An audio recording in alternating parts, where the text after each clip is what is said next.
नमस्कार। Super India news TV में आपका स्वागत है। मैं हूं राजेश आर्य। आइए देखते हैं आज का विशेष समाचार। समानता के सिद्धांत की धज्जियां। क्या ये लज्जा की बात नहीं कि कानून की निगाह में सभी मत मजहब एक जैसे नहीं है?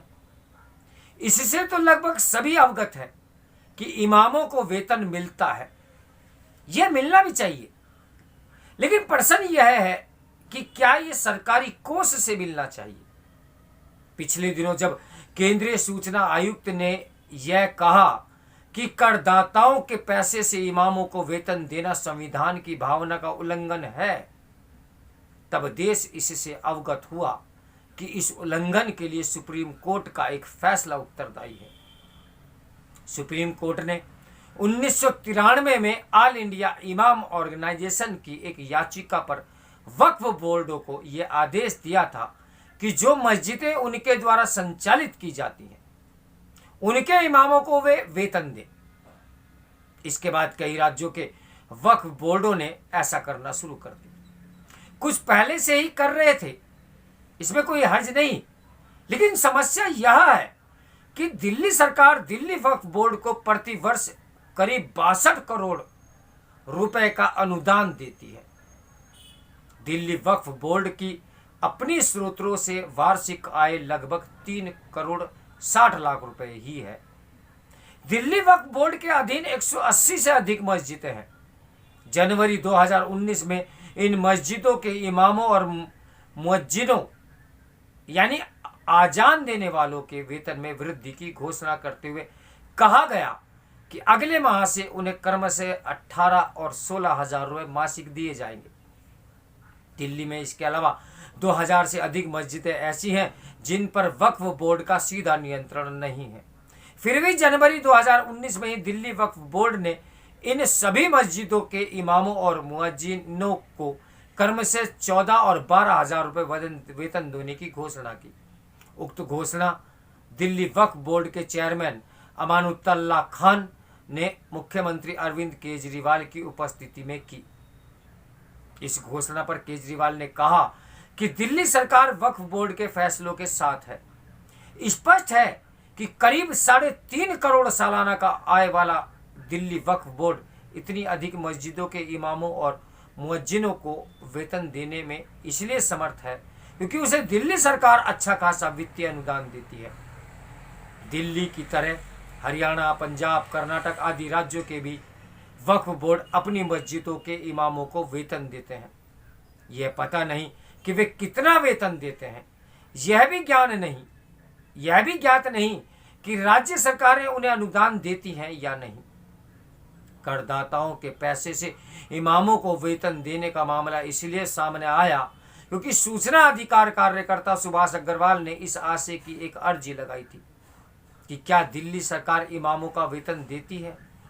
दिल्ली सरकार के संबंधित विभागों ने इसका जवाब देने में आनाकानी करना ही बेहतर समझा। इसी कारण ये मामला सूचना आयोग के पास पहुंचा। इसकी जड़ में सुप्रीम कोर्ट का आदेश निकला। समझना कठिन है कि सुप्रीम कोर्ट के किसी फैसले के जरिए समानता के सिद्धांत को धता कैसे बताया जा सकता है। निसंदेह किसी संस्था समूह को इमामों और मुअज्जिनों के भरण पोषण की चिंता करनी ही चाहिए। ऐसी ही चिंता पुजारियों, पादरियों आदि की भी करनी चाहिए। ये उम्मीद की जाती है कि किसी न किसी संस्था समूह की ओर से ये चिंता की जा रही होगी। लेकिन क्या इन संस्थाओं समूहों को राज्य सरकारों से अनुदान भी मिलता है? चर्च, गुरुद्वारा, मस्जिदों को चंदे चढ़ावे के रूप में जो भी धन मिलता है वे उसे अपनी तरह खर्च करने को स्वतंत्र है। आश्चर्य है कि ऐसी स्वतंत्रता देश के तमाम मंदिरों अथवा उसका नियमन करने वाले न्यासों को नहीं है, क्योंकि उन पर राज्य सरकारों का नियंत्रण है। यह नियंत्रण अंग्रेजों के जमाने से ही चला आ रहा है। ये एक देश दो विधान का सटीक उदाहरण है कि चर्च, गुरुद्वारों और मस्जिदों के संचालन का अधिकार तो इन समुदायों के पास हो, लेकिन मंदिरों के मामले में यह अधिकार राज्य सरकारों ने अपने पास ले रखा है।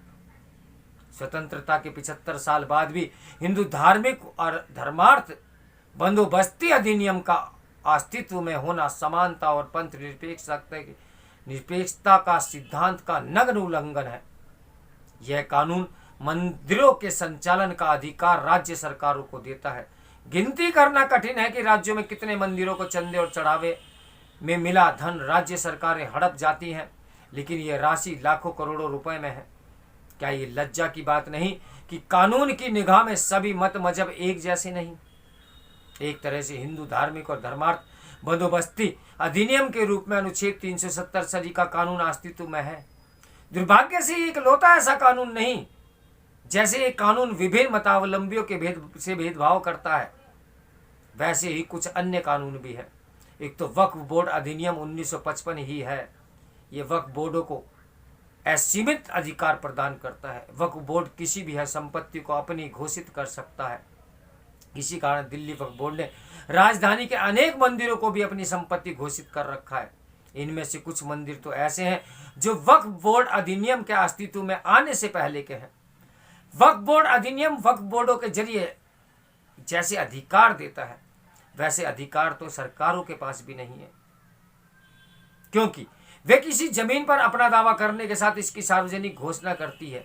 वक्फ बोर्डों को ऐसा करने की आवश्यकता ही नहीं। एक तरह से वक्फ बोर्ड सरकार से भी अधिक शक्तिशाली से लैस समानांतर सरकार है। इस अधिनियम को सुप्रीम कोर्ट में चुनौती दी गई है। इसी तरह धर्मस्थल अधिनियम को भी चुनौती दी गई है। ये दोनों कानून इस धारणा को ध्वस्त करने वाले हैं कि भारतीय संविधान की दृष्टि से सभी बराबर है। तो मेरे साथ बने रहिए सुपर इंडियन न्यूज टीवी की ब्रेकिंग न्यूज के लिए। नमस्कार, मैं हूं राजेश आर्य।